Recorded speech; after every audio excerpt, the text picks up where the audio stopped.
పశ్చిమ గోదావరి జిల్లా తణుకులో సూసైడ్ చేసుకొన్న ఎస్ఐ మూర్తి ఆడియో కాల్ విని చలించిపోయిన మాజీ మంత్రి కారుమూరి వైఎస్సార్సీపీ కార్యాలయంలో నిర్వహించిన మీడియా సమావేశంలో ఎస్ఐ మూర్తి ఆడియోలో ప్రస్తావించిన ఇద్దరు సీఐలు ఎమ్మెల్యే ఆరిమిల్లి అతని బలవన్మరణానికి కారణంగా తెలుస్తుంది. అసలు ఇతని మరణానికి మూల కారణం లేహం పశువధ ఫ్యాక్టరీ ఎస్ఐ మృతి ఘటనపై సిట్ ఎంక్వైరీ గానీ జ్యుడిషియల్ ఎంక్వైరీ గానీ వేయాలని, అతని మృతికి కారణమైన వారిపై ఖచ్చితంగా కఠినమైన చర్యలు తీసుకోవాలని కారుమూరి వెంకట నాగేశ్వర అన్నారు. ఎస్ఐ గారు ఫ్రెండ్ మాట్లాడుతున్న సంభాషణ అంతా కూడా విన్నాను. 2-3 సార్లు విన్నాను. చాలా బాధ అనిపించింది. అతని ఆవేదన అంతా ఇంత కాదు, చాలా ఆవేదన పడ్డాడు. ఆ మనిషి అలా చేసుకోవటానికి సిద్ధమయ్యాడంటే ఎంత హృదయం నలిగి ఉంటుందో, ఎంత బాధపడి ఉంటాడో. చిన్న పిల్లలు, భార్య, వాళ్ళందరినీ కూడా వదిలి అతను ఆ రకంగా చేసుకోవటానికి కారణానికి ఇదయ్యారంటే హృదయ వికారమైన బాధ కలిగింది.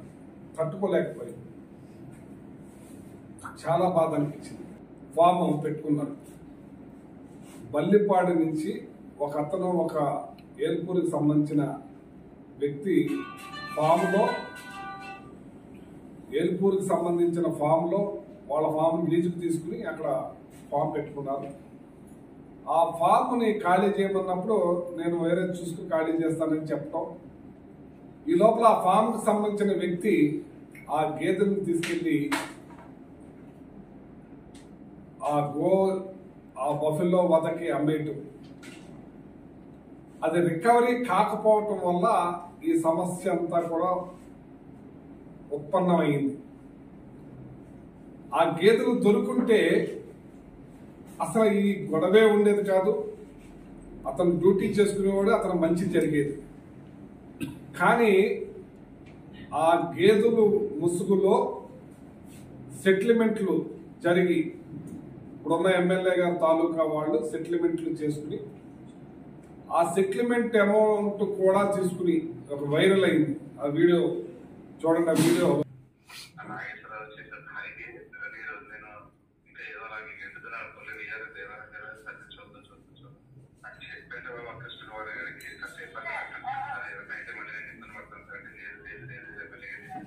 ఎమ్మెల్యే గారు చెప్పాడంట.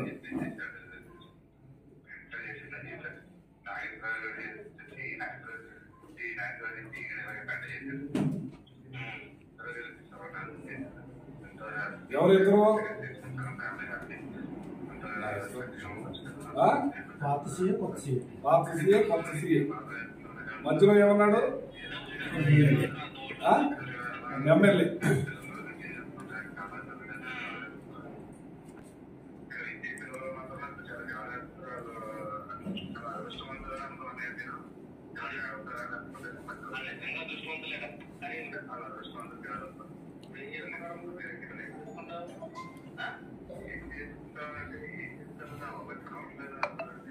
బాధ ఇంటే కళ్ళంటా నీళ్ళు వస్తుంది.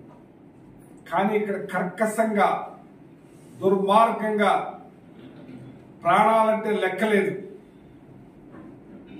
సెటిల్మెంట్ ఎవరు చేశారు? ఫస్ట్ ఎక్కడ జరిగింది? తెలుగుదేశం వాళ్ళ ఊర్లో, తెలుగుదేశం వాళ్ళతో.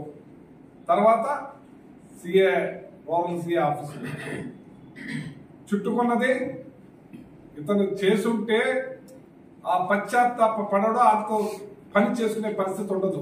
దీని మీద సిట్ ఎంక్వైరీ కానీ, ఇంకా ఏదైనా జ్యుడిషియల్ ఎంక్వైరీ కానీ దీన్ని క్లియర్గా వెలికి తీయవలసిన బాధ్యత ఉంది. ఎంచేతంటే ఇక్కడ జరుగుతున్న అన్యాయం ఎంత కాదు తణుకులో. అదే కనుక ఆ గేదెలు ఏదైతే రికవరీ అయిపోతే ఇతను చనిపోయే అవకాశం ఉండేది కాదు. చేపించి దాన్ని మూపిస్తే ఈ గేదెలు దొంగతనాలు ఆగిపోతాయి. ఈ గేదెలు దొంగతనం వల్ల ఇంకెన్ని మంది అధికారులు ప్రాణాలు పోతాయని నాకు భయంగా ఉంది. అధికారులు నలిగిపోతున్నారు, అధికారులు బలవంతంగా చేపిస్తున్నారు, అధికారులు ప్రాణాలు పోతానికి ఈ రాజకీయ నాయకులు కారణం అవుతున్నారు. దాని అంతటికీ కారణం లేహం ఫుడ్. మీకేం